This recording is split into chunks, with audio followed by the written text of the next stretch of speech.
Muy buenas tardes, como ya las personas que siguen este canal saben mi nombre, me llamo Miguel Petit, estudiante de Comunicación Social de la UBA. Entonces vamos a hablar un poco sobre los axiomas de la comunicación y el interaccionismo simbólico en el análisis semiológico. Aquí podemos hablar sobre los 5 axiomas de Paul Haslawik y el interaccionismo simbólico y cómo se conectan directamente con los signos. Muchas veces pensamos que comunicar es solo hablar o escribir, pero en realidad es todo lo contrario, porque la comunicación es una red viva. Por más silencioso que sea, este rol social produce bastante. Así que realmente quiero que le presten atención a este video porque es bastante interesante, sobre todo nosotros como comunicadores sociales, nos facilita bastante conocer este tipo de temas porque al articularse con el interaccionismo simbólico y la perspectiva sociomiótica que sostiene, podemos saber que los individuos actúan respecto a los objetos y situaciones en función de los significados. Todo esto que emergen de la interacción social. Vamos a hablar un poco sobre los axiomas, ¿correcto?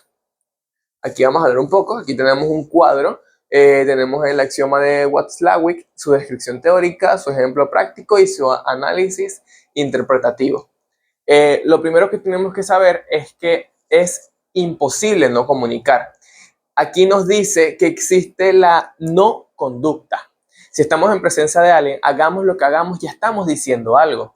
¿Por qué? Porque nos preguntamos dónde entra la semiología aquí, en qué principio nos amplía la idea de que es un signo. Un mensaje no es solamente una palabra dicha, al contrario, el silencio de una persona, cruzarse de brazos o aportar o apartarse la mirada, son signos visuales que se pueden notar.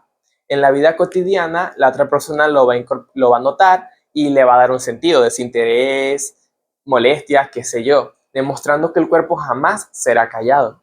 En el archivo número 2, toda comunicación tiene un nivel de contenido y un nivel de relación, es decir, se puede decir que es metacomunicación. Aquí podemos decir que en términos sencillos es la diferencia entre denotación y connotación, porque el contenido es lo denotativo, es decir, el dato literal, el que se dirá, ese aspecto relacional es el connotativo, el tono de voz, la mirada, la jerarquía con la que se habla, el cual nos dice cómo debemos entenderlo. No es lo mismo que un compañero te diga, pásame ese informe con una sonrisa, a que te lo diga tu jefe de trabajo. ¿Por qué? Porque el signo literal al final es lo mismo. Sin embargo, el significado real cambia según la relación, según el tono de voz, la mirada, el cómo se hable, ¿verdad? Entonces, podemos dar aquí que el nivel de contenido es el signo lingüístico denotativo. Al final, el nivel de relación es el índice paralingüístico que marca la jerarquía de poder. Entonces, esto nos ayuda a saber que de la semiología depende totalmente de la comunicación del vínculo. También vamos a hablar un poco sobre el axioma número 3 y el axioma número 4, igualmente que la otra tabla. Tenemos el axioma de Watzlawick, su descripción teórica, su ejemplo práctico y su análisis interpretativo. El tercer axioma nos dice que la naturaleza de una relación depende de la puntuación de la secuencia de los hechos. Entonces, acá en cualquier conversación o conflicto, cada quien cuenta su historia como le conviene. Sabiendo esto, su reacción es solamente la reacción de lo que hizo el otro. Si hablamos de manera puntual, tenemos que saber qué es lo que armar un relato. ¿Por qué? Porque cada persona elige qué momento usar como causa y también cuál usará como efecto. Tenemos que saber que la realidad social no es solamente una línea recta, es una línea donde cada relator habla sobre los hechos que les pasó desde su punto de vista. Por eso, al hablar del axioma número 4, la comunicación humana implica modalidades digitales y analógicas. La parte digital reacciona o corresponde al lenguaje verbal, sobre todo si hablamos de expresiones como los gestos, el tono, el volumen, todos esos códigos arbitrarios y abstractos como la sintaxis lógica. Eh, También tenemos que saber que la parte analógica aparte todo lo no verbal. Como ya lo dijimos, la risa, la postura, etcétera. La semiología se enfoca mucho en cómo interactúa ambos códigos, porque cuando una persona dice verbalmente que está muy tranquilo pero tiembla, está sudando, no logra concentrarse, allí hay un choque de signos y en la práctica el receptor siempre va a creer más a lo que expresa la persona que estoy viendo. Si hablamos sinceramente, mi persona siempre va a creer en lo que veo. ¿Por qué? Porque si yo veo que, ejemplo, mi jefe está temblando, está sudando, voy a creer lo que estoy viendo, que es que está nerviosa, está ansiosa y no que está tranquila como lo dice. Vamos a hablar también sobre el axioma número 5, que vendrían siendo los intercambios comunicacionales. ¿Son simétricos o complementarios? Todo esto depende si se basa en igualdad o la diferencia de poder.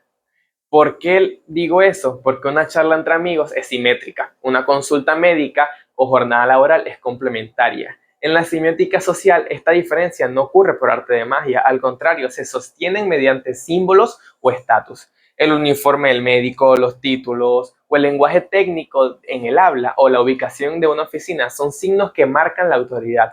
El interaccionismo simbólico nos enseña que esa jerarquía existe y se mantienen porque todos en la sociedad lo ven, lo corresponden y lo respetamos. Respetamos todos esos símbolos o significados. Entonces, podemos ver que a pesar de que existan esas jerarquías, estas personas reproducen y validan los significados normativos de los roles.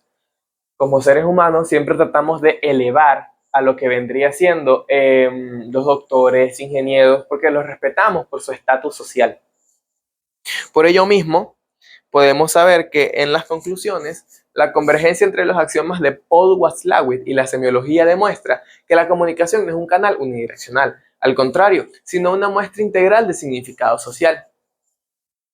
Esto es realmente que sumamente importante porque nos ayuda a entender y a comprender cómo todos estos axiomas desde la semiología nos demuestran nosotros como comunicadores sociales que nuestro trabajo no es analizar palabras, sino leer contextos complejos. El lenguaje verbal, los gestos, todo aquello no son solamente las palabras, son textos, son situaciones que nos enseñan a valorar, que nos enseñan a saber cómo está la otra persona, nos enseña a saber que el lenguaje se articula, que el lenguaje se evidencia, que el lenguaje se conecta con las maneras directas de todas las personas que vemos. Y por último, que el lenguaje también se vincula con las personas. Sin nada más que agregar, espero que les haya gustado.